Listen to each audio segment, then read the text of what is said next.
50,000 கோடி வரைக்கும் இலக்கை நிர்ணயிச்சு அதை வந்து ஊக்கப்படுத்தி அதில் வந்து ஏதாவது குறைபாடுகள் இருந்தால் அந்த ரீட்டைல் ஷாப்ஸில் சஸ்பெண்ட் வரைக்கும் பண்ணி அந்த மாதிரி அரசே சீம மதுபானத்தை சீம சரக்கை வந்து இங்கே வந்து கொள்முதல் செஞ்சு அதை வந்து நீங்கள் விற்பனை செய்து அதை ஊக்குவிக்கக்கூடிய அரசுக்கு நீங்கள் எல்லாம் உடன் இருக்கும்போது அதற்கு வந்து உதவியாக தோள் கொடுத்து தோளா நின்று வாக்கு செலுத்தும் போது உண்மையாகவே இயற்கையாக அதற்கு ஒரு மாற்று வழியாக முன்வைக்கக்கூடிய இந்த தென்னம்பால் பனம்பால் நாம் தமிழர் கட்சியினுடைய தமிழ் தேசிய அரசியல் வந்து வெற்றி பெற்றுச்சுன்னா கட்டாயம் இதை வந்து செய்வோம் அப்படின்னு சொல்லக்கூடிய இது எவ்வளவோ பரவாயில்லை அப்படிங்கிறதுனால நம்ம இதற்கு நிற்க வேண்டிய அவசியம் இருக்குது. உங்களுக்கு தெரியும் இன்னைக்கு வந்து எத்தனையோ முதல்ல இங்கே மதுவிலக்கெல்லாம் அமலில் தான் இருந்துச்சு.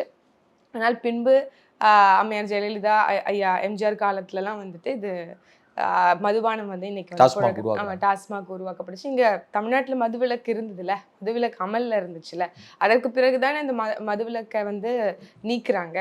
அதை நீக்கி ஆட்சி காலத்து வரை மதுவிலக்குலாம் இருந்துச்சு. ஆமா, அண்ணா அவர்கள் சொல்லும் போது நம்ம சொல்லியிருக்கிறார்ல, அதாவது டாஸ்மாகின் வருமானத்தை வைத்துத்தான் நீங்க அரசு நடத்தணும் அப்படின்னா துண்டை தட்டி தோல்ல போட்டு நடைய கட்டுவேன் அப்படின்னு சொன்னவர் தான் அண்ணா அவர்கள்.